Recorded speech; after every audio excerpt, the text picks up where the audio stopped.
Welcome to my channel Noor recipes. ఈరోజు మనం వేడి వేడి మిరియాల రసం ఎలా తయారు చేయాలో చూద్దాం. దీనికి కావాల్సిన పదార్థాలు: ఒక నిమ్మకాయ చెంతంతా చింతపండు తీసుకొని కడిగి నానబెట్టుకొని వాటర్ చేసుకున్నానండి. ఆ తర్వాత కరివేపాకు, కొత్తిమీర, 2 పచ్చిమిరకాయలు, ఉల్లిపాయ, 1 టమోటా, మిరియాలు, జీలకర్ర, చిన్నులపాయలు, ధనియాలు, కందిపప్పు, అరకప్పు కొబ్బరి, పచ్చి కొబ్బరి.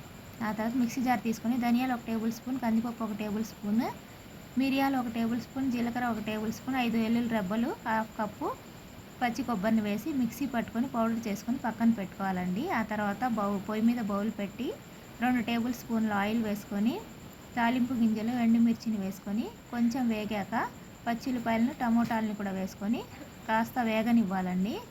వేగనిచ్చిన తర్వాత కొంచెం salt, 1/2 table spoon salt, 1/2 table spoon పసుపుని కూడా వేసుకోవాలి.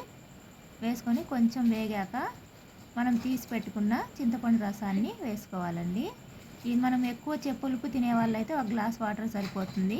తక్కువ తినే వాళ్ళైతే ఒక 2 గ్లాసులు వాటర్ వేసుకొని మనం ముందుగా పౌడర్ చేసి పెట్టుకున్న దాన్ని పౌడర్ని కూడా వేసుకొని 2 పచ్చిమిరపకాయలను కూడా కట్ చేసి వేసుకొని కొత్తిమీర, కరివేపాకుని కూడా వేసుకొని ఒక 10 నిమిషాల పాటు బాగా మరగనిస్తే వేడి వేడి మిరియాల రసం తయారవుతుందండి. మీకు కనుక నచ్చినట్లయితే please share and subscribe. Thank you.